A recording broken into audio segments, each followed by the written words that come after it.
សាលាបឋមសិក្សាត្រពាំងត្របែកនិមិត្តរូបនៃសាលារៀនស្តង់ដារគុណភាពគំរូក្នុងខេត្តតាកែវស្ថិតក្នុងទឹកដីដ៏មានសក្តានុពលនៃភូមិត្រពាំងត្របែកឃុំអង្គតាសោមស្រុកត្រាំកក់ខេត្តតាកែវសាលាបឋមសិក្សាត្រពាំងត្របែកបាននឹងកំពុងបង្ហាញខ្លួនយ៉ាងត្រដែត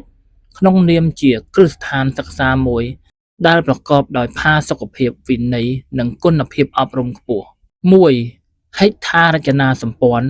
និងបរិស្ថានសិក្សាដ៏ស្រស់បំព្រងនៅពេលឈានជើងចូលដល់បរិវេណសាលាភ្លាម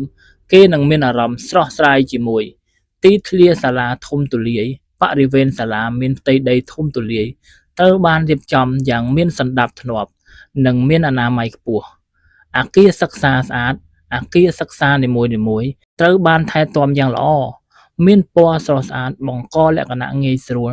និងសុវត្ថិភាពដល់ការសិក្សារបស់សិស្សានុសិស្សសួនច្បារមានផ្កាស្រស់បំព្រងជុំវិញអគារសិក្សាត្រូវបានតុបតែងដោយសួនច្បារដែលពោរពេញដោយផ្កាចម្រុះពណ៌បង្កើតបានជាបរិយាកាសសិក្សាដែលគួរឲ្យចង់រៀននិងចង់រស់នៅ 2.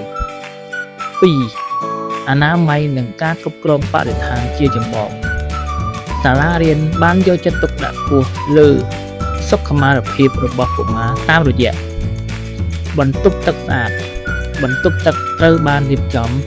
មានអនាម័យជាប់ជាប្រចាំដែលជាផ្នែកមួយយ៉ាងសំខាន់នៃស្តង់ដារសាលាគំរូការគ្រប់គ្រងសំរាមសាលាមានកន្លែងទុកដាក់សំរាមត្រឹមត្រូវនិងមានរបៀបរៀបរយបំផុតជាពិសេសសាលាមានបំពាក់នៅឡដុតសំរាម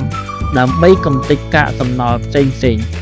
ជួយឲ្យបរិស្ថានសាលាទាំងមូលគ្មានសំរាមនិងមានខ្យល់អាកាស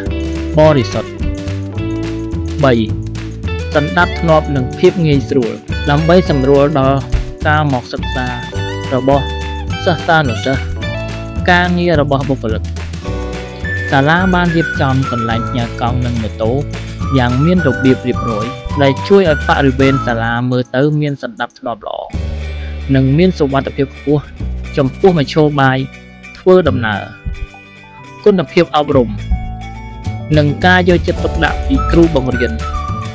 អ្វីដែលជាចំណុចខ្លាំងបំផុតរបស់សាលាបឋមសិក្សាត្រពាំងត្របែកគឺធនធានមនុស្សលោកគ្រូអ្នកគ្រូពួកគាត់មានមនសិការវិជ្ជាជីវៈខ្ពស់យកចិត្តទុកដាក់បង្រៀនបានល្អប្រសើរនិងជួយតម្រង់ទិសសិស្សានុសិស្ស